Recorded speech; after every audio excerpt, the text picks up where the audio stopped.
عادة جيرانا لهم عبنا نحن نتبدلنا بدلن كم تحرقنا لهم بدلنا لمسانا حندقلنا كاو كل فاد احنا ننبرا فتنا يتطولنا من قسن حيلن كبر نزار علمنا تكيم امين وغزتي مريم بنا قدس جبريل ملا سلام تا سلام لك الله بحلنا خدن قلي خبس قاخون دن قلي خي ادك زابير صباط بيتا سراي سلام لك الله نسخا بنستبرختي غفر خرصون بروخي اوم تتسقا زابير مساخي اوفيس دس بالكي حاتاتنا حات قلنا نافقرو دخيس كريستوس تسليق من انتنا مهرت لمن لنا امين نجباري سنياتن محرن أملاخ أبون ويتانان أملاخنان مدحنان إيسوس كروسوس ستيرنا بدينان عقبنا تقبلنا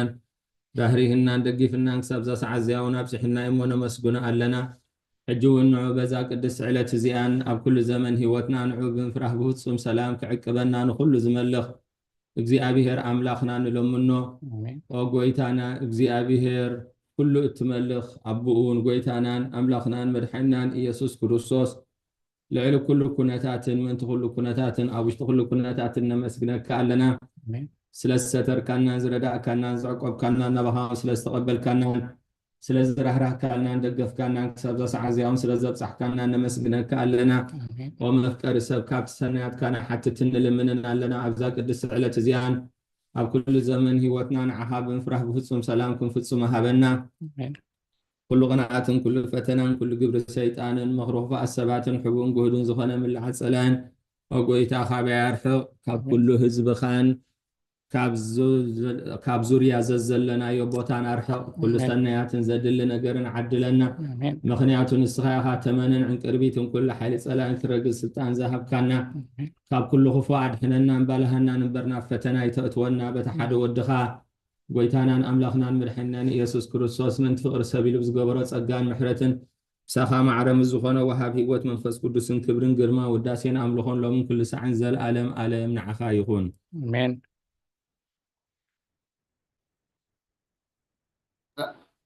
وأملاك كم صالحا محرني هم تعبير راغ أبساي دمسس كاب أبساي تصبيك حسبني كاب حاتياتي وناسرين أنا أبساي فلت أرلكم ما حاتياتي كل جزيب كن مأيو بزربا خاص هذا بفرتقان سوان كاتر كبسي أنا ناخاطر بدلكو أكن مخا أكي جوركو إنه بأبسات ولدكو نك أب حاتيات أنا ستني إنه نحك أوشتي غاتو ديو أبحبون توم مهرني متغسر سسم عزات ريني كبر الكسولو صبني تنزغت كتقاين عصم تحق وساس بعتان حق وسناس مع النجس كاب حاتياتي كولون بزل أبسايم دمس سوا أملاق طري اللي بفتر اللي سنو منفس كاوشي حدث كاوغت كاي دربيني حبس مدحان كاملس اللي بفقدين يعمل وسون دقفني ما قدر خان مفرسهم رب يا حتى أنا بخاف من لسه يوم وأملاق مدحاني كابرا دم أنا قفني لساني تصرك على الكتب له يا بيتا في مسكانا خنا جرس خنا فريق فت مسوات بهر بلكاني تزي كونس مقرب كل كان رن مسوات مرة رايت بقاني خمو مسوات أملاق صور منفسي وأملاق نصورن كنت بايت نعاني خانس يوم سأجها سنة جبر الله مكاتات يرسالة من الدع شم مسوات سركي بزحر مسوات بملو مسوات باك بلكاي شو عم مسوي خارح وقرب الكاي يوم هالليلويا صلت كذي قاسم كرسن قسين أملاقين مسجانا قرب اللوحات يعطيك حد قال لك ألمنا امين عليه وتسمع لنا راي صدرك እግዚአብሔር መዝሙር ዳዊት መበል 130 አቦና አቤ መላከ ሰላም ክትጽልይ ኢልናዮም መዝሙር ዳዊት መበል 131 አቦና አባ ቆመስ ክትጽልይ ኢልናዮም መዝሙር ዳዊት መበል 132 ዶክተር ጽጋቦ ክትጽልየልና እዩ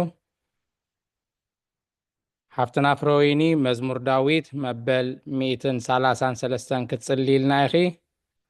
ኣነ መዝሙር ዳዊት መበል 134 ክትጽልየ መምህር ትምኒት መዝሙር ዳዊት መበል 137 ክትጽልይ ኢልና ማማ ብረይ መዝሙር ዳዊት መበል 138 ክትጽልይ ኢልና ማማ ሙሉ መዝሙር ዳዊት መበል 141 ክትጽልይ ኢልና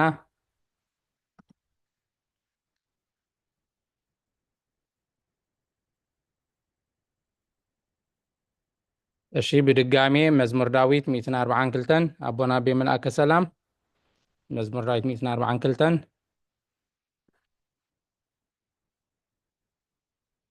አቦና አባ ቆሞስ መዝሙር ዳዊት መበል 146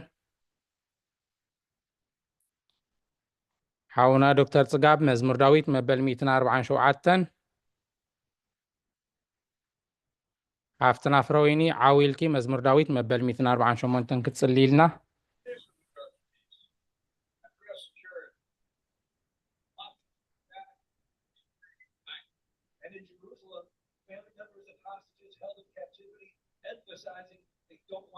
وانت وينكم راحتكم መዝሙር ዳዊት መበል 134 ጸልይ አልና ማማ ኤልሳቤጥ በውሽጥ ልበኸን alright thank you መዝሙር ዳዊት 134 thank you هراي ممر تمنيت عند حري نتصحى اللي تسمعنا تعليق مزمور داويت من بال 148 كتصلي لنا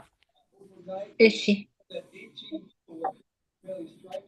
መዝሙር 148 ሃሌሉያ እግዚአብሔር ካብ ሰማያት አመስግንዎ ኣብ ኣርያም አመስግንዎ ኩልኩም መላእክቱ አመስግንዎ ብዘለኩም ሰራዊቱ አመስግንዎ ኣትን ፀሓይን ወርሕን አመስግንዎ ኣቱም ብሩሃት ከዋኽብቲ አመስግንዎ ኣቱም ናይ ሰማይ ሰማያትን ናብ ልዕሊ ሰማያት ዘለኩም ማያትን አመስግንዎ ንሱ ኣዚዙ ተፈጢሮም እሞ ስም እግዚአብሔር ይመስግንዎ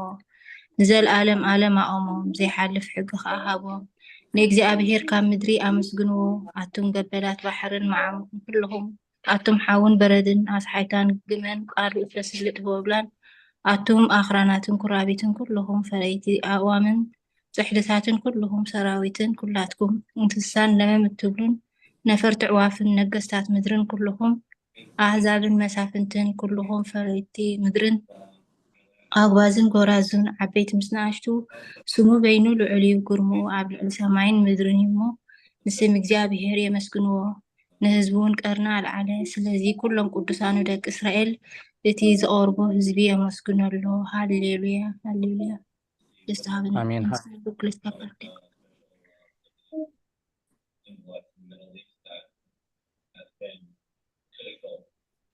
ቅዱስ ቅዱስ ቅዱስ ወንጌል መምህርና ሉቃስ ካብ ዝፀሓፎ በረኸት ጸሎቱ ምስ ኩልና ህዝበ ክርስቲያን ይኹን آمين. እንሆ ድማ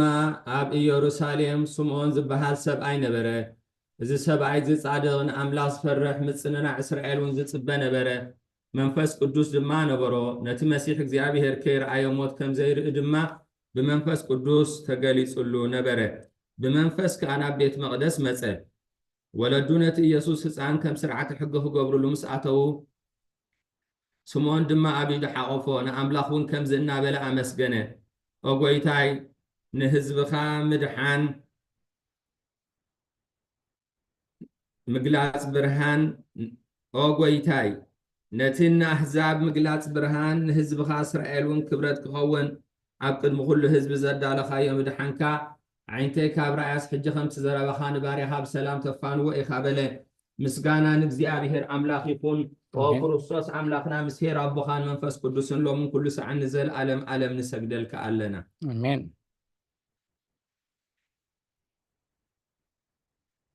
እሺ ማማ ብረይ ካብ ክፍልታት ጸሎት እንሆ ኣብ ቅድሚ ትቁንዕ ፈራዲ ክቀውም ተዳልየ ኣለኹ ኣይደየቆን ወዳይ እንሆ ኣብ ቅድሚ እቲ ቁኑዕ ፈራዲ ክቐውም ተዳልየ ኣለኹ እቲ ኣብ ምግጋይ ዝሓለፈ ዕድመይ ንኩነኔን ንፍርድን ብቑዕ ስለ ዝኾነ ብብዝሒ ሓጢኣተይ ርዕድን እንቀጥቅጥን ኣለኹ ግን ከ ነፍሰይ ጌጋ ኣብ መሬት እትነብሪ ካብ ሃለኺ ገና ኣብ መሬት እትነብሪ ካብ ሃለኺ ተነስሒ ምክንያቱ መሬት ኣብ መቃብር ኣይውድስዎን እዩ ኣብ ሞት ከዓ ዘዝክሮ የልቦን ኣብ ገሃነም ዘመስግኖ የልበን እሞ ካብ ድቃስ ስሕቂት ክተንስእኺ ናብ መድሓኒኺ ብንስሓ ኦ ኣምላኸይ መሓረንን ኣድሕነንን እናበልኪ ተማሕፀኒ ስብሓት ለኣብ ወወልድ ወመንፈስ ቅዱስ آمين. ማማ ሙሉ መዋዕል ሰብስያ እሺ መዋዕል ሰብ ዘይውዳእ እዚ ዓለም እዚ ከዓ ንዘለዓለም ዝነበር እንተዝኸውን እሲ ነፍሰይ ንፁር ዝኾነ ምክንያት ሃለወክ ነይሩ ግናኸ እቲ ፅይፍ ዝኾነ ተግባራት ግን እቲ ሕማቕ ከይክን ኣብ ቅድሚ እቲ ሓቀኛ ምስ ዝቕላዕ ኣብ ዓራት ሓጢኣት ሰጢሕኪ ኣብቲ ሸለልተኛን ከዳዕን ስጋኺ ከለኺ እንታይ እዩ እቲ ትህብዮ መልሲ ኦ ክርስቶስ ኣምላኸይ በቲ ኣዝዩ ዘፍርሕ ፍርድኻ ዝስንብድ نت زلالم وفردخا انبركخ باتم ملكوتاوي نتصبرقاو برهانكا نقطقط ኣለኹ ኣነ ሕሶም ድንስ ኣብ ዓራተይ ደቂሰ ዘለኹ ኣብ ሂወተይ እውን ዘይግዱስ ዝኾንኩ ናይቲ ተቐባል ቀረፅ ኣብነት ብምውሳድ ኣፍ ልበይ እናውዓኹ ወኣምላኽ ኣነ ገበነኛ እየ እሞ የቕረበለለይ ይብል ኣለኹ ይዘኒ ወዘለፈኒ ወለዓለም ዓለም ኣሜን አሜን። ኣዴና ኤልሳቤጥ ኦ ንጽሕቲ ድንግል ቤት هراي غني اللي زودي أنا صرت دنقل نباريخي قلت أصلا راديتكي زرقحي نتي أبحلنا كم معبل زقامات كفو حسابات كاباي أرهيو نتحممت نفسي بخنتو النت أزيو حلوات في أوا اللو أمو نابت أولوتن من قاحن أبقسيان مخنياتو نسخي كآليت محرت تلمن علايت عدن إخي عدن منكي هيوت نقسي أملاخين بويتا يسكرتوس تسفاي إخي آمين نغني لي አሜን። ገንዘብ ራይ ማማ ትርሓሳስ መላሽ ኦ ጎይታ በዛ ሌት እዚኣ ንዓሞ كم يمسكهم كلهم امتحان تمسكهم እግዚአብሔር ይመስገን ما بيرتمسكنهم او غويتا بزالت زيا نعمو بحاتيات بزي حاتيات كنحدر حلونا او املاح ابوتاتنا نسخبر خيخا برختك عز بزحيو قدوس سمكاو نزل عالم كبر زملويم امين وغويتا همتي اباخات وكلنا يوزلنا مرتك هم تخنلنا عند كله نعخاي تصبي اللوا مسخاخا وان مقتهبهم واملاخنا مدحينا تسفنا كل وسنة ندريس معنا አሜን قوغيتا نسخايخا خابز عليت زي نزل عالم تدحننا تعقبنا امين قوغيتا بروح يخا مو قوغيتا بروح يخا مو خبرخان ابرهلي قوغيتا استفلا لي استجريس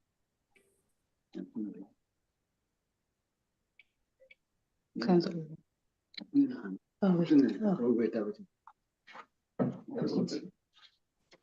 قوغيتا أريتا محرت كان دلالة ينبر قوغيتا أنا عين تقبل إذكا كولدو نولدو معقبي سلزهونكا عايتن تغني قوغيتا نعخا بديلي يوم حرني لنفسي أتحنا نبقو اتصلي الله وقيتي أبخات وكيل اللهم أدهنني فأرجع خبرك كوري حفظ بلن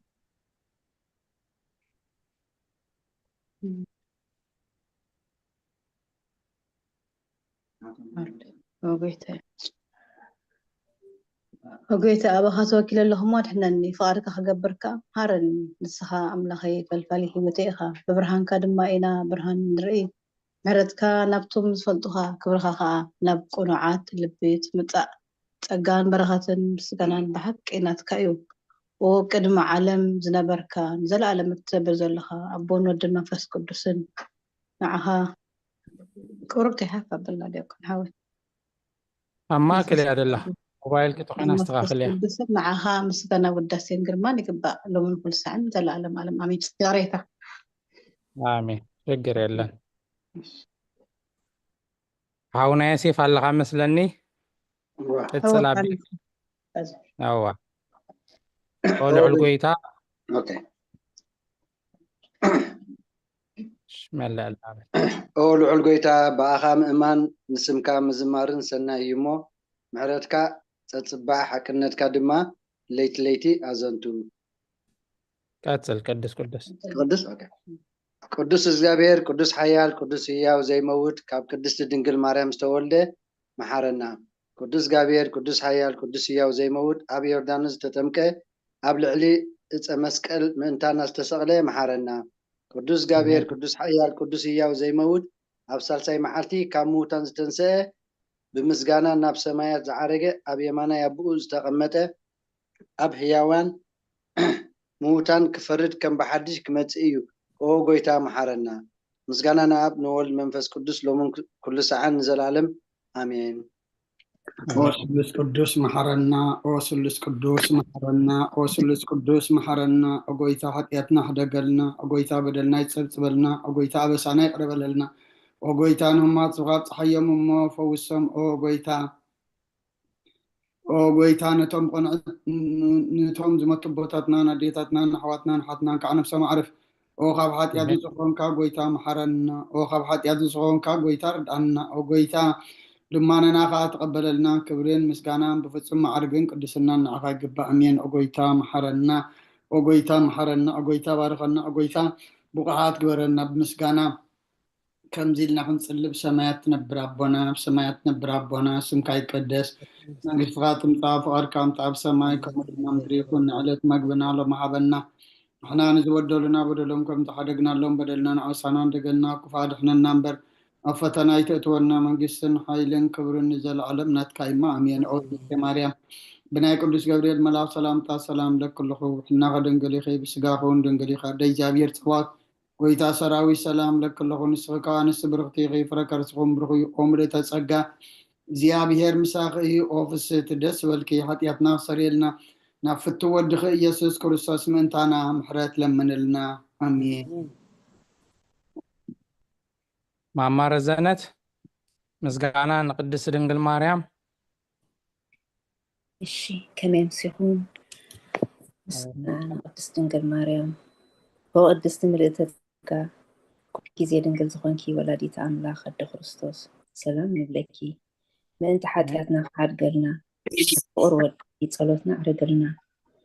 ንሓቀኛ ብርሃን ኢየሱስ ክርስቶስ ኣምላኽና ዝወለድክልና ቅድስት ድንግል ሰላም ንብለኪ ንኃጢአት ነፍስና ሓዲጎ ክምሕረና ናብ ጎይታና ለምንልና አሜን። ቅድስት ድንግል ማርያም ወላዲተ ኣምላኽ ንሰብ ምንቲ ኣማላዲት ናብ ወድኺ ኢየሱስ ክርስቶስ ብሕድገት ኃጢአት ክጽግወና ለምንልና አሜን። ሓቂ ንግስቲ ድንግል ሰላም ንብለኪ ወን ኣማኑኤል ኣምላኽና ዝወለድክልና ቁርዓት ዘርእና ሰላምታ ነቕርበልኪ ኦ ድንግል ጎይታና ኢየሱስ ክርስቶስ ዝተኣመነት ኣማላዲት ኃጢአትና ምእንቲ ክሓድገልና ተዘከርና አሜን። አሜን። የርመስከን ይቕንየለይ ስለተባለ ንዕድል አሜን።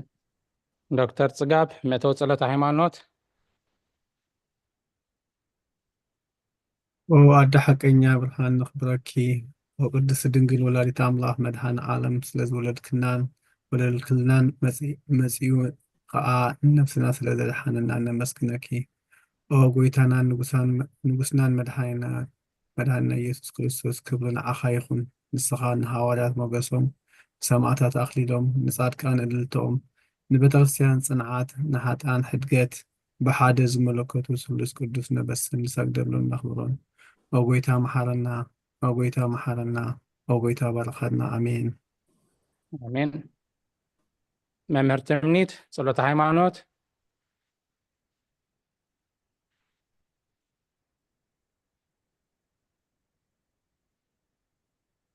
መምህር ትምኒት እንድሕሪ ነፃ ሃሊኺ ጸሎተ ሃይማኖት ክትጽልይልና። እሺ ማማ ብረይ ጸሎተ ሃይማኖት ክትጽልይ ሕድራይች ዝወደይ ናይ ሃይማኖት ጸሎት ኩሉ ብዝሓዘ ሰማይን ምድርን ዝርአን ዘይርአን ብዝፈጠረ ብሓደ እግዚኣብሔር ብሓደ ክህበክ ዶ ይቕጽላ ቀጽሊ ብሓደ ጎይታ ብኢየሱስ ክርስቶስ ዓለም ከይተፈጥረ ምስኡ ህሉ ዝኾነ ወልዲ ኣብ ዋህድ እውን ንኣምን ካብ ብርሃን ዝተረኽበ ብርሃን ካብ ሓቀኛ ኣምላኽ ዝተረኽበ ኣምላኽ ዝተወልደ እምበር ፍጡር ዘይኮነ ብመለኮቱ ምስ ኣብ ማዕረ ዝኾነ ኩሉ ብኡ ዝተፈጥረ ብዘይ ብኡ ግና ኣብዚ ምድሪ ዘሎ ወይስ ኣብ ሰማይ ዘሎ ምንም ዝተፈጥረ የልቦን። ምእንታና ምእንቲ ሰብ ምእንቲ ምድሓና ካብ ሰማያት ዝወረደ ብመንፈስ ቅዱስ ካብ ቅድስቲ ድንግል ማርያም ስጋ ለበሰ ሰብ ኮነ። ሰብ ኮይኑ ድማ ብዘመነ ጴንጠናዊ ጲላጦስ ምእንታና ተሰቕለ፣ ሓመመ፣ መከራ መስቀል ተቐበለ፣ ሞተ፣ ተቐብረ። ኣብ ቅዱሳን መጽሓፍቲ ከም ዝተጻሕፈ ኣብ መበል ሳልሳይ መዓልቲ ካብ ምውታት ተፈሊዩ ተንስአ፣ ብክብሪ ናብ ሰማይ ዓረገ፣